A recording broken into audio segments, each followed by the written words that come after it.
warm welcome to MEF CONNECTS Wholesale 2022. If you've only just joined us, my name is James Williams, Director of Programs.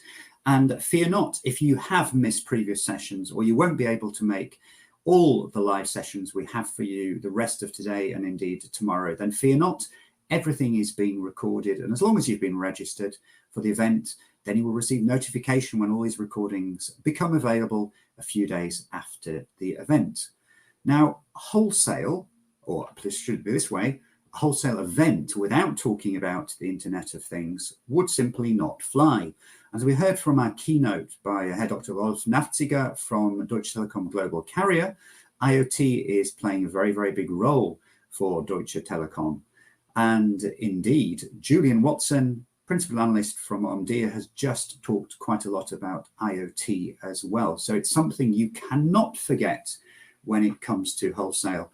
We indeed, within MEF, have an IoT working group. It's one of our 6 ecosystems, and that's led by Nassia Skulikuriti. Unfortunately, Nassia could not be with us today because the UK government have called her up for jury duty. It's something anyone between the ages of 18 and 70 years old here in the UK, as long as you register to vote, haven't served more than 5 years in jail, then you're up for it on jury service. So Ross Flynn, MEF advisor, has stepped into the breach. I'd like to introduce you to Ross.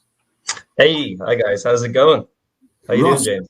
Yeah, really good, thank you. And you did a cracking job closing off our digital transformation event, looking at the area of direct carrier billing. So you work with me, indeed, in the direct carrier billing for growth working group. You're taking the lead with our content and advertising, and here you are today with IoT. So MEF brings you a lot of variety, that's for sure. Yeah, thank you. Yeah. I'm always on the bench, you know, in case someone has some civic duties. So I know, and Nassia has some civic duties. So I'll leave you to it, Ross. Enjoy your session with your speakers, and good luck. Thank you. Yeah, and indeed, today is a very exciting session. It's the IoT session. It's a very important one. It's kind of a shame we only have one panel for it, but we have a very exciting panel of people, and it's all about the nature of evolving IoT traffic and how that will require new wholesale business models. I mean, I don't think anyone disagrees when I say that, you know, one size does not fit all in this case. You know, with the IoT ecosystem, there's so many different kinds of traffic, whether it be low latency applications, high latency applications. It can be a huge minefield. So we're here to kind of hammer out what are the emerging business models, what maybe we could be doing better, and you know what's on the horizon. So first, I'll introduce Yogesh. Yogesh, I hope I said your name right. As I said, this is a very last-minute swap out, so I haven't mastered everyone's name on the panel. Would you like to introduce yourself? Yes, thanks, Russ. You said correctly. And hi, my name is Yogesh. I'm the Vice President of PCCW Global and Console Connect. And as discussed in the past, IoT is indeed an important application and talking about the crux for the basis of future generations. So happy to be in the event and looking forward. Perfect, thank you. And then next up we have Mathias or Mathias again. You got it correct. Mathias. It's a German name.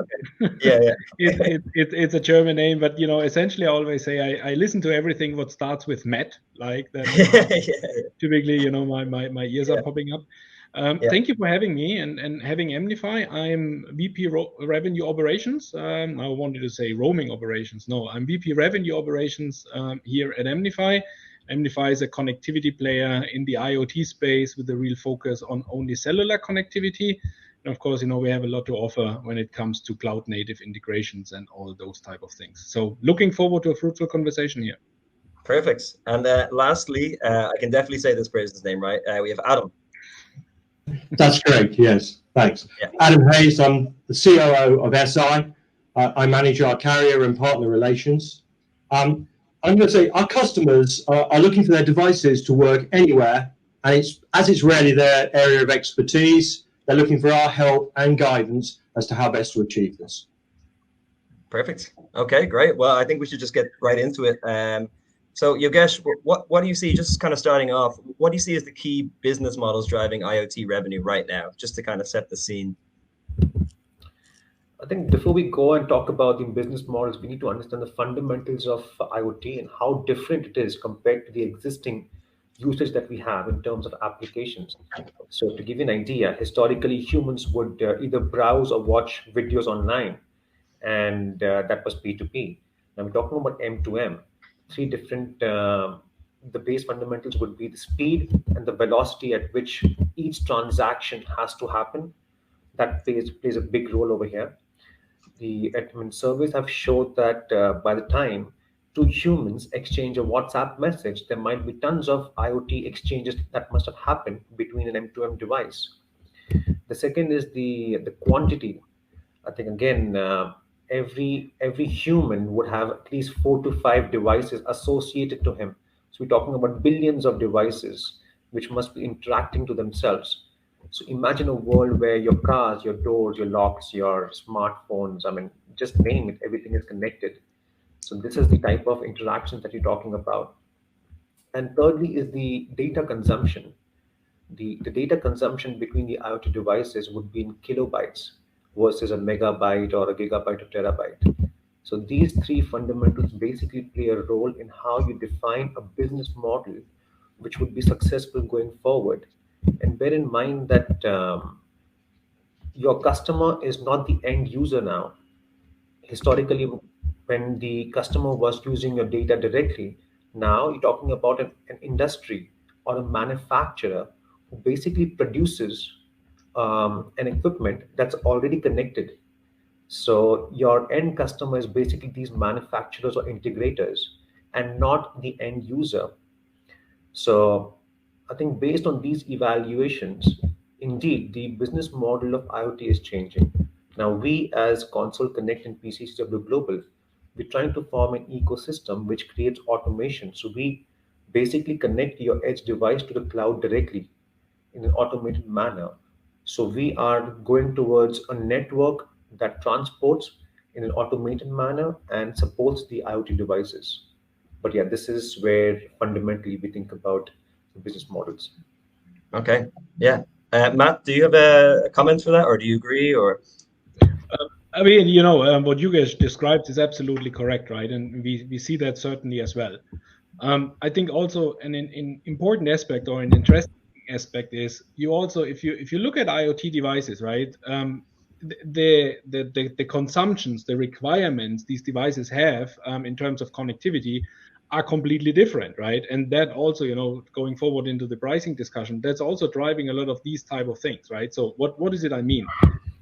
If we now talk about, somebody doing some tracking devices, and then probably, all of this costs, right, for connectivity in a tracking device, it's a huge portion of the bill of material, right? So that's, one aspect of the business and the use case we are dealing with. And then you have something completely at the opposite side, right? So somebody, whatever, puts an AC on top of your roof, and it's just, he does not want to put the wire up there, so he puts a GSM modem in it and controls it. So now all of your connectivity is just a very, very minor part of the bill of material, right? So all of these type of things, all of these type of businesses need to probably approach also in a slightly different way. And so that's also why, these business models change so much and are so much different in all of this, what we now call digitalization, right? Everybody goes digital, but everybody goes digital in a different way, and it means a complete different thing for them. And so that needs to be taken into account when we talk about business models. Definitely, yeah. I feel we could have the same panel every year, and we would always come up with different answers. How fast things are changing. Adam, I think these two gentlemen did a great job. But do you have anything to add, or would you like another question? Yeah, so I'm just going to put it slightly differently. In terms of what our customers are after, they can deliver increased visibility in terms of access to the device. Is it working at the very simplest level? It then moves on and they get more information in terms of increasing awareness of what the device is doing. And that's perhaps supplying data and information that allows them to use that better. And then finally, they get increased resilience, which is, can you take actions to avoid a site visit? Do I take different stuff? And these allow businesses to then have completely different new business models. So that is then allowing device manufacturers to build a service revenue and service streams. But this doesn't happen overnight. It's an evolution and it takes time. And you can even get whole new ecosystems being developed, solar lighting systems linked into PAYGO. These are an evolution. The challenge we have at the moment is actually that most IoT projects are failing. I think something like 80% of IoT projects are currently failing. And one of the challenges we face, and I very much shared the comments made earlier, is we should look at the 80% that's failing, not the 20% that we're all arguing over that actually have solved some of these challenges. And that's where we can help. We need to help this because we need to make the industry simpler for customers. You're on mute. Excuse me. Yeah. Just building on top of that, looking at that 80%, what are some of the insights or learnings that you guys are seeing right now? Maybe Adam, since you raised the points, is there anything in particular that stands out? A lot of it is about it starts with the device. The customers don't. We have a range of different devices. It was designed for some different purpose, and actually, connectivity is an issue. You're then adding regulatory restrictions that are coming into place, permanent roaming. The standards are not yet finalized, so even some of the solutions are not yet there, so it's complicated. And then we've added further aspects around different wrap types in terms of those. So in actual fact, the picture's probably got more complicated. At least when it started off on 2G, it was actually reasonably open. We all understood it, and actually it's got more complicated. That's partly what I'm seeing at the moment. And customers, I had a customer who rang the other day. He's taken a Cat-M NB-IoT module, and he's saying, I'm getting 50% connectivity in major markets. Okay. And that is a real issue for the industry because we've led them down that path. Yeah, totally. I think Mathias, do you agree with that, or? I absolutely agree with it.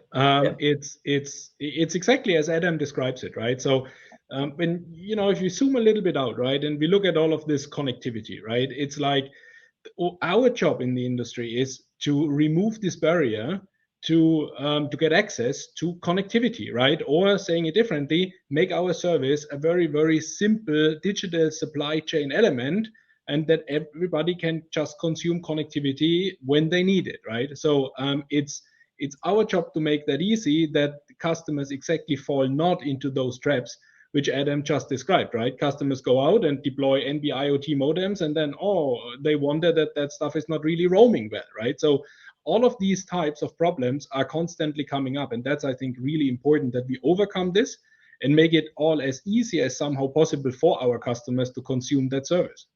Yeah, cool. And Yogesh, I think these guys are completely in accord here. Do you also agree? Yes, I think I come from the mobile background, and as a mobile operator and the solution providers in terms of network, I completely agree with the requirements of these gentlemen. I think from the mobile perspective, we were providing the last mile historically. We were talking about 3G and BIoT, LTE, or these services. Now, as an MNO, we're also talking about providing an end-to-end service wherein we could provide edge-to-cloud connectivity or cloud-to-cloud connectivity. So one service, one contract, one QoS, one portal, or even one SLA end-to-end to manage the IoT devices. Yep, totally. And kind of running with that mobile background, what are you seeing, Yogesh, as the emerging IoT opportunities and challenges for operators in the IoT space? That's an interesting question because in terms of opportunities, there is an ocean of opportunity because with 5G evolving, everything around you would be connected. We're talking about from industrial 4.0 to all the smart cars, to logistics, to vessels, you name it, and these devices will be connected. So the opportunities, of course, are huge. However, the most important challenge that I see is security. Now, imagine a world wherein you have the Googles or Alexas in the house, and somebody else can hear what you're talking to your wife. Or if you're driving an autonomous car and somebody can change the destination you're going to without you knowing it. So if security is not taken care of, fundamentally, the IoT application fails on day one. So from my perspective, I think security is a huge challenge. Now, again, knowing the challenges in Console Connect, we formed an ecosystem which facilitates network cloud-to-cloud connectivity on our own private network, which means the data that's transporting on our network is on a private network and skips the public internet. So hereby we enhance the security requirements and the SLA requirements of data transportation. And we believe that the development that we have is something that's exciting for us, and with the response that we get from customers on privacy is where we're trying to tackle these challenges for now. Yeah, totally agree. I mean, the opportunities are obviously endless, but then with that come endless challenges as well. Matt, do you want to reply to that, just specifically on the security aspect of things? Security is no doubt one of the very, very major important points, right, which need to be resolved.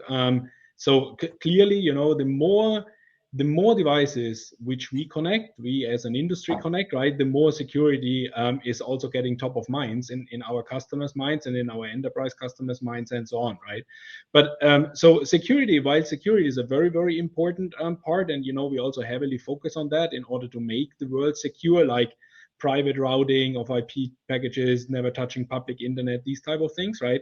What I think is also very important is that it's not just that, you know, a customer can turn on and turn off a SIM card.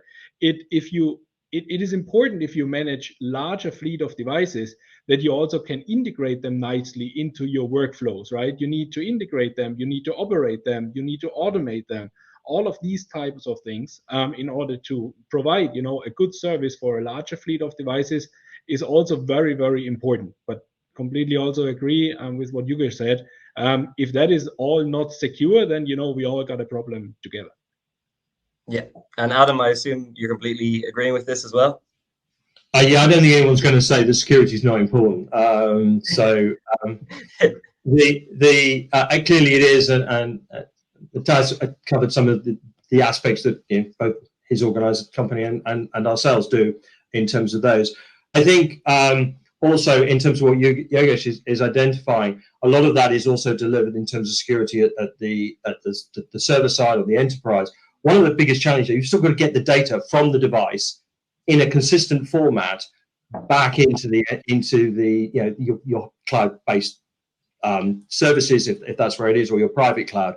And that still represents a significant challenge, because if it's from a global deployment, you're not going to necessarily get it presented in a consistent manner. And that is where the challenges of the telecoms industry still come, which is it's not going to be secure if it's not even connected in the first instance. And therefore, it has to be an end-to-end solution.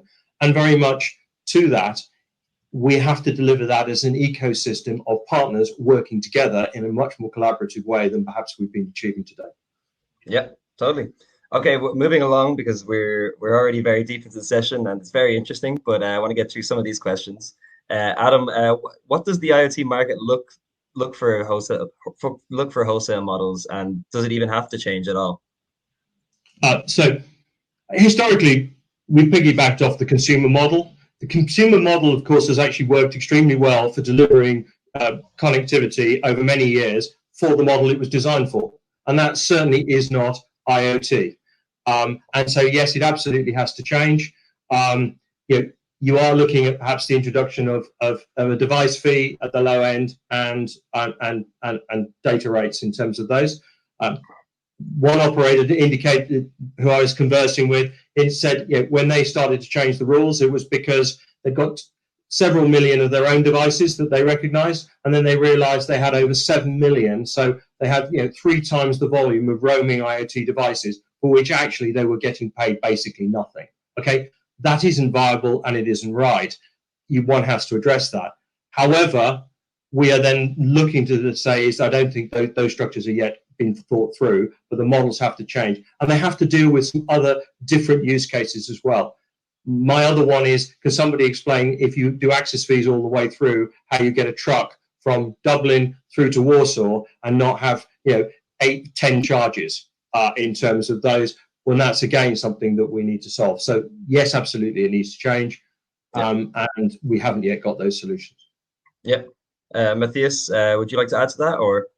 Yeah, I can add to that. So the agreement is completely there, right? So we need to talk differently about pricing and so on. When you look at the market right now, and when we go out and start discussing with operators about business models, what typically comes up is this very, very basic consumption-based pricing, right? You use some data, and there is a charge for the kilobyte, for the megabyte, and there you go, right? But that I think also operators need to open their mind. Back to what Adam said, right? So they need to open their minds in order to understand that different use cases have probably different money drivers behind that, right? And so, just as a creative idea, why not think about, for example, a revenue share approach, right?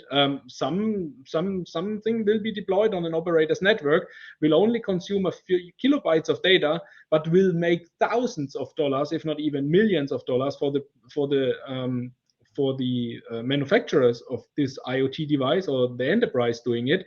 And others, you have then SIMs on your network who probably send massive amounts of data, but it's not just making a huge difference to those ones who are basically installing that on your network, right? So why would an operator not also want to participate to some extent on the good money some parties are making and only consuming low volumes of data, but they also need to give in on the other hand when somebody has an IoT use case which is basically sending terabytes of data.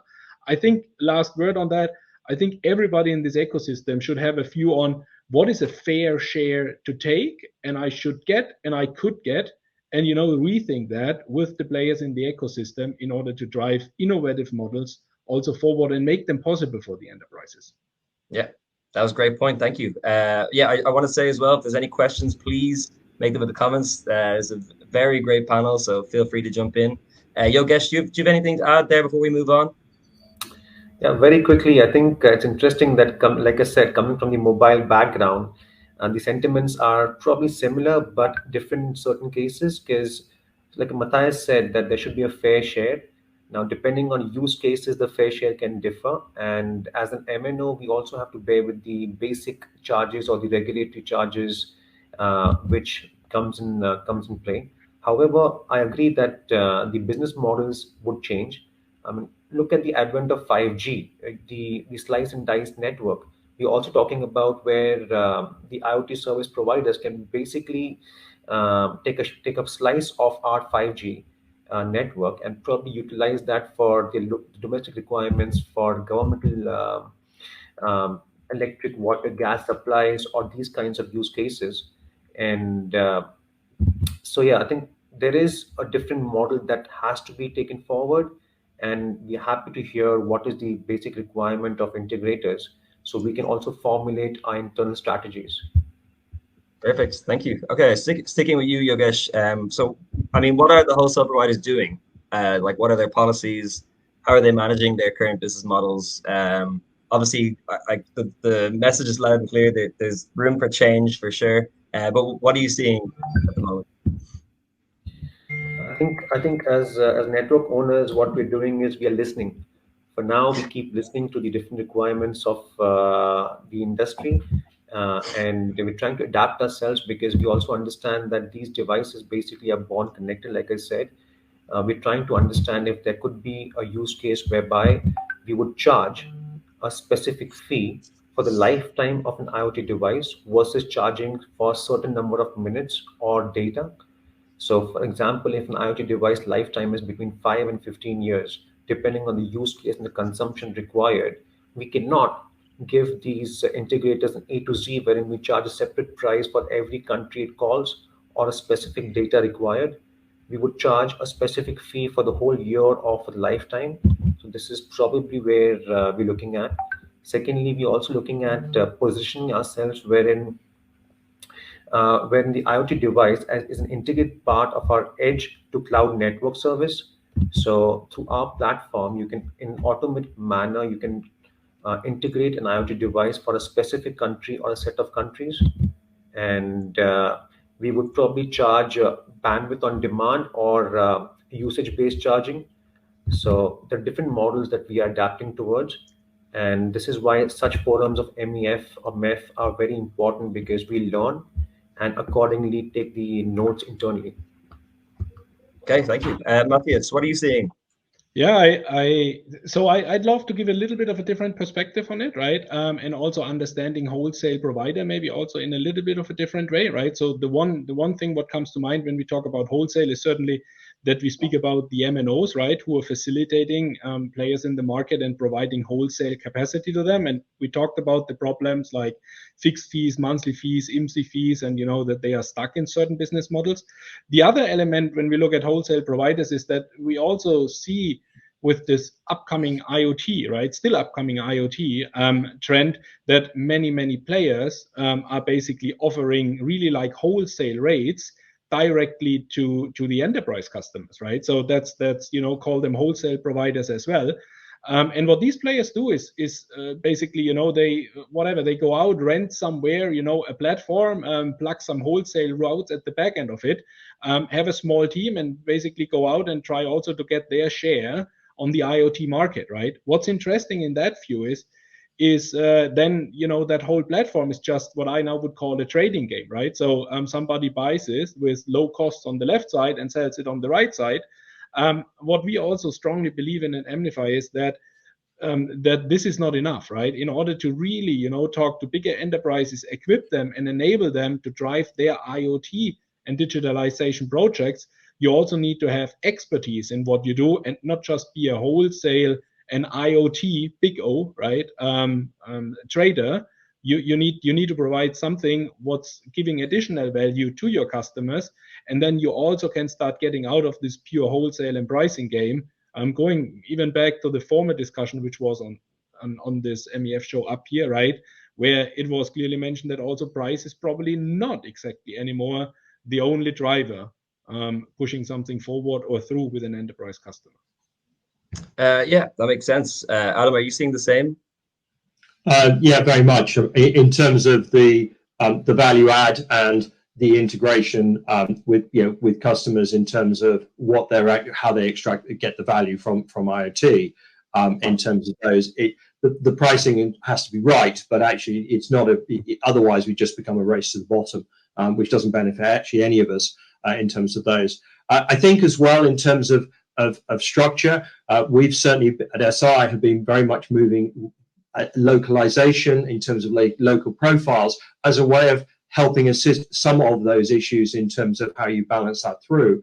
But because fundamentally, one of the challenges as well is that an operator does need to accept the fact that even in their home market, the situational case is they do not deliver 100% connectivity, and therefore the challenge is, in my experience, that's often a single operator will deliver 75 to 85% connectivity. Okay, that's 15 to 25%. That kills most IoT projects if that is the only, particularly if the device is static. Okay, so you have to accept the fact that says, yes, that's a good solution, but it's only part of the solution.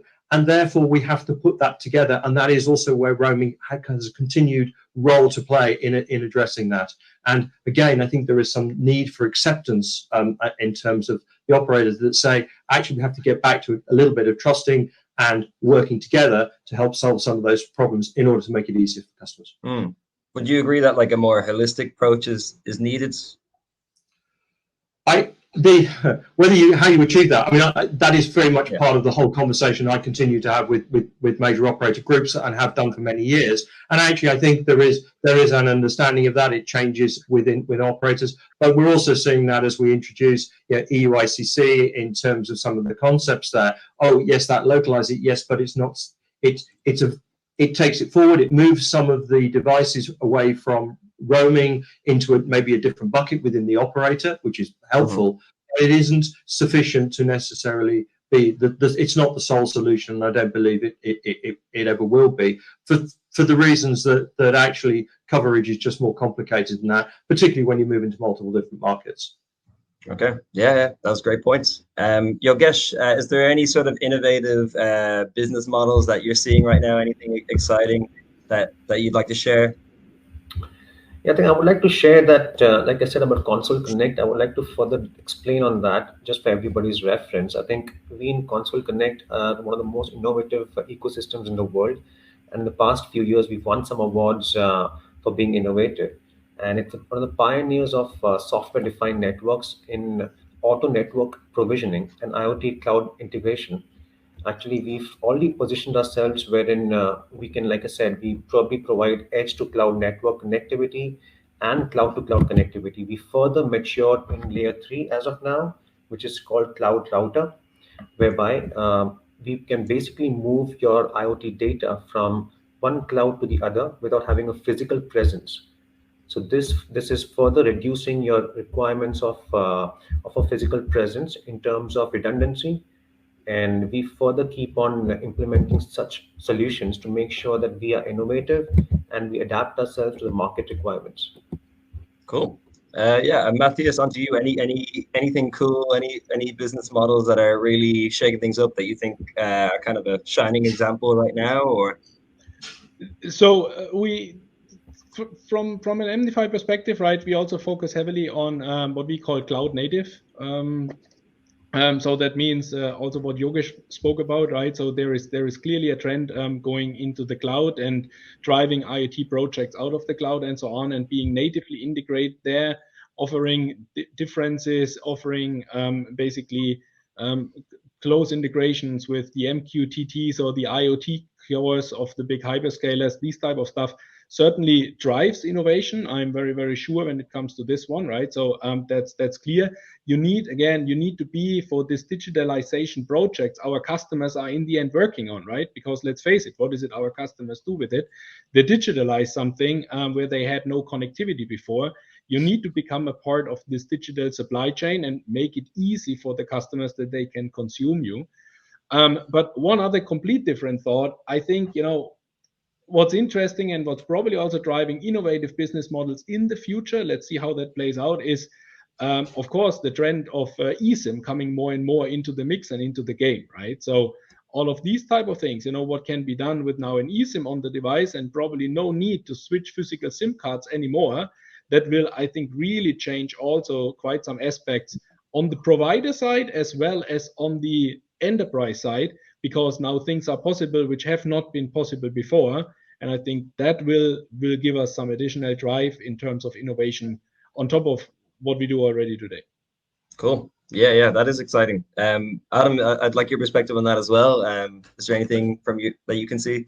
Yeah, I was going to build similar point as Mathias was just making. So very much eSIM in terms of it's coming. I think we will see the death of the plastic SIM over the next, well, probably 10, 20 years, these things in terms of when they fall out. And that actually means we have to solve some of these challenges. And I would say as an industry, if we don't solve them, then the hyperscalers will force us to, or they will do it for us.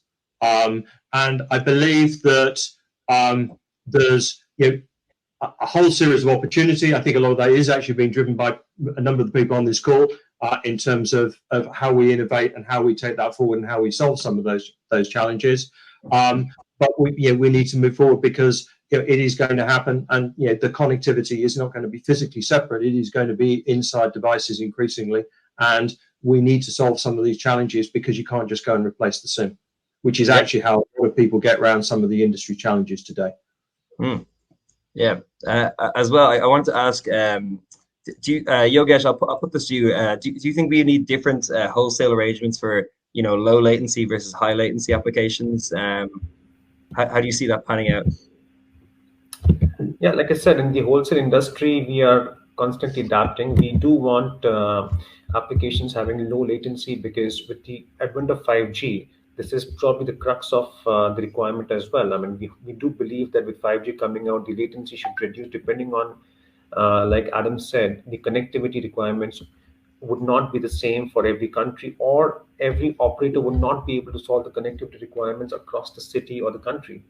So having this in mind, we need to understand how operators within a country or internationally can further integrate their networks to make sure that the latency requirements are as per the industry needs. Yeah. Mathias, do you want to add on to that, or? I think the most of it is already said, right? So, but the point, I think the point is really that we see upcoming trends in the industry. We have to adapt to them. That means from our side, on the supplier side, we need to take them up and make it easier for our customers so that they can, make something great out of it. And then the customer will drive the adaptation at the end of it, right? So, but will there be a need of looking at business models different, looking at IoT tariffs different, and so on? Absolutely. With 5G upcoming, millions of devices have different use cases, different needs. That will be very, very important for sure. Cool. And sticking with you, Matt, I'm going to ask you a hard question. What do you think is the best business model for IoT wholesale roaming? I don't think you can answer it that straight, right? So the best business model is, I mean, right now, if you look at right now, people love to see terabytes of consumption, right? Because that's basically driving IoT rates on the operator side, and on the provider side, it's driving also some good money. But I think really, as we have said now throughout this call many times, I think we need to look at that differently. Think about, what is a fair share for us? What's a fair share for the operator? How can we monetize what this IoT and digitalization project brings to our customers, to our enterprises? And then, I think we really are able to find also really, really valuable projects, even if they just consume very narrowband IoT, whatever, 30 kilobyte during a month. Yeah. Adam, do you have a take on that, or any strong opinions? We need solutions that address the very low to the very high. I think we can probably all agree on that.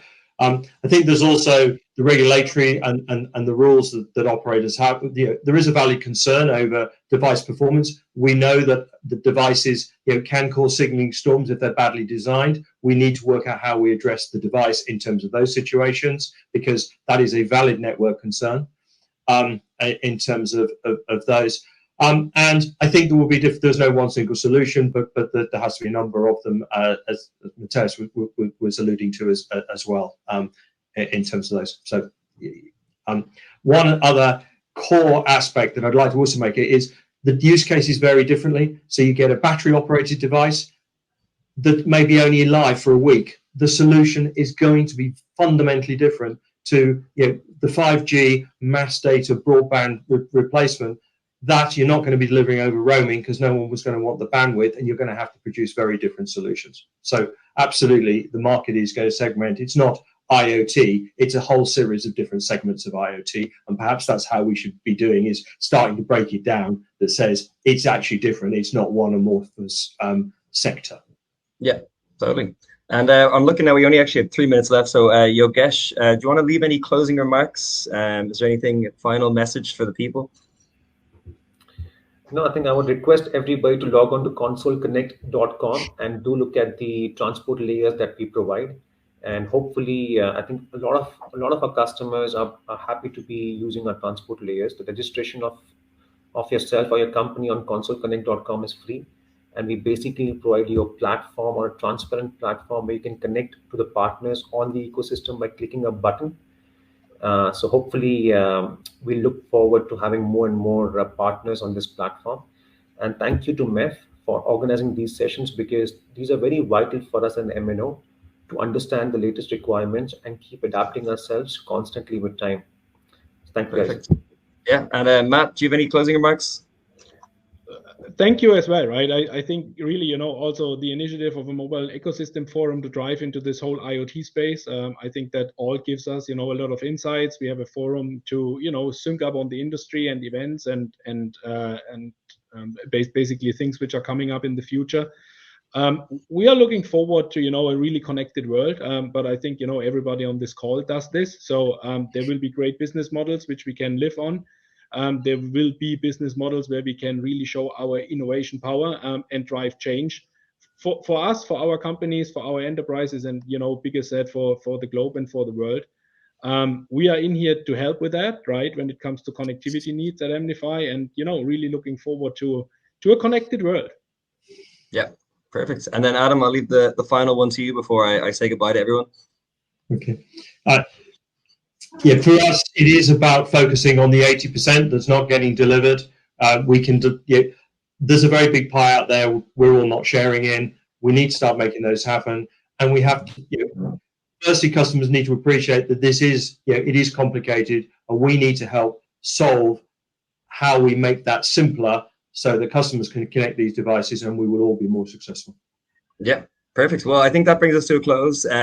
We do have the IoT working group. So if you're interested in that, please, if you're a member, come in contact with us if you want to come along. And if you're not a member, become a member, and then you can come along and have more of these great discussions.